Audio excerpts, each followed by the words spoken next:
ত্রয়োদশ জাতীয় সংসদ নির্বাচনের পর আনুষ্ঠানিক শপথের মাধ্যমে তারেক রহমানের নেতৃত্বে নতুন মন্ত্রিপরিষদ দায়িত্ব গ্রহণ করেছে। মঙ্গলবার 17 ফেব্রুয়ারি বিকেল 4টার দিকে বিএনপি নেতৃত্বাধীন সরকার আনুষ্ঠানিকভাবে দায়িত্ব নেয়। এর আগে একই দিন সকাল 10টায় নির্বাচনে বিজয়ী সংসদ সদস্যরা শপথ গ্রহণ করেন। নতুন প্রশাসনের যাত্রা শুরু হওয়ায় রাজনৈতিক অঙ্গনে নতুন অধ্যায়ের সূচনা হয়েছে বলে মনে করছেন বিশ্লেষকরা। নতুন প্রধানমন্ত্রী তারেক রহমান বুধবার থেকেই পূর্ণোদ্যমে কাজ শুরু করছেন। সংশ্লিষ্ট সূত্র জানিয়েছে, প্রথম কর্মদিবসে তিনি সচিবালয়ে উপস্থিত থেকে মন্ত্রিপরিষদ সদস্যদের সঙ্গে বিশেষ বৈঠক এবং সচিবদের সঙ্গে মতবিনিময় সভায় অংশ নেবেন। সরকারের নীতি, অগ্রাধিকার এবং প্রশাসনিক কর্মকৌশল নিয়ে প্রাথমিক দিক নির্দেশনা দেওয়ার সম্ভাবনা রয়েছে এই বৈঠকগুলোতে। প্রধানমন্ত্রীর দিনসূচি অনুযায়ী বুধবার সকাল 10টায় তিনি জাতীয় স্মৃতিস্তম্ভে পুষ্পস্তবক অর্পণ করবেন।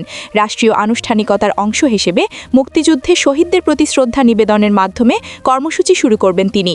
সেখান থেকে ফিরে দুপুর 12:30টার দিকে সচিবালয়ের মন্ত্রিপরিষদ বিভাগের প্রধানমন্ত্রীর কার্যালয়ে প্রথমবারের মতো অফিস শুরু করবেন।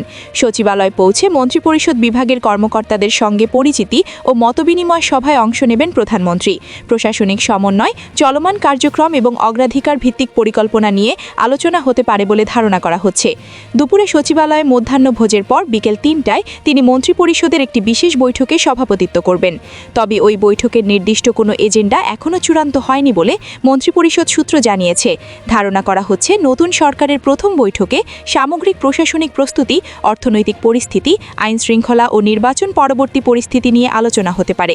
বিকেল 4টায় সচিবদের সঙ্গে পৃথক মতবিনিময় সভায় অংশ নেবেন প্রধানমন্ত্রী।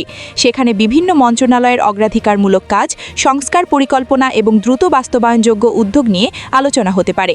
রাজনৈতিক পর্যবেক্ষকদের মতে, শপথের পরদিনই সচিবালয়ে উপস্থিত হয়ে ধারাবাহিক বৈঠকের মাধ্যমে কাজ শুরু করা নতুন সরকারের প্রশাসনিক সক্রিয়তার বার্তা বহন করছে।